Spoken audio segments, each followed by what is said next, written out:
حضرت امیر حمزہ سے لے کر سیدنا حسین ابن علی تک جتنے لاڈلے تھے وہ نیزوں کے بیچ نظر آتے ہیں، وہ تلواروں کے بیچ نظر آتے ہیں، زخم پہ زخم کھا کے جی، خون جگر کے گھونٹ پی، آہ نہ کر لبوں کو سی، آہ نہ کر، خبردار تیری آواز نہ نکلے، آہ نہ کر لبوں کو سی، یہ عشق ہے، کوئی دل لگی نہیں۔ عجیب بات ہے۔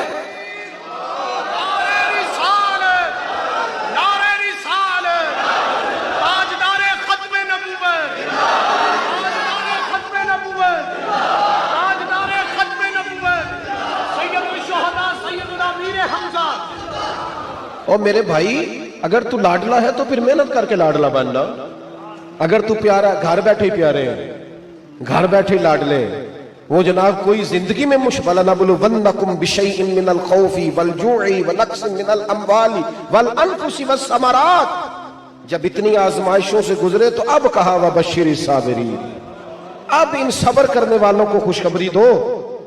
اور میرے بھائی اس رستے میں تو جو بھی آیا، جے تو چڑھیا اتے دار بھی نہیں، جے تو وکیا عشق بازار بھی نہیں، تے ایڈا سستا سودا پیار بھی نہیں، تے ایڈا سوکھا لبدا یار بھی نہیں۔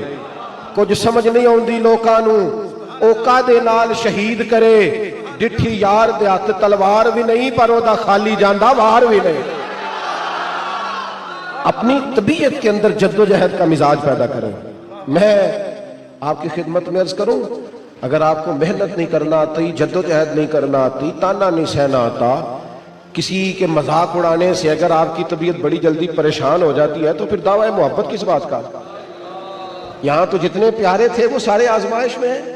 حضرت امیر حمزہ رضی اللہ تعالیٰ عنہ وجود سارا لخت لخت ہو گیا اور کیفیات اور کی اور ہو گئی، لیکن درجہ یہ ملا کہ محبوب نے بار بار ان کا جنازہ پڑھا، بار بار ان کا جنازہ۔ بعد مرندے مکھڑا میرا ہو جاوے جے تازہ، پھر سمجھ لینا محبوب میرے نے آن پڑھے ہے جنازہ۔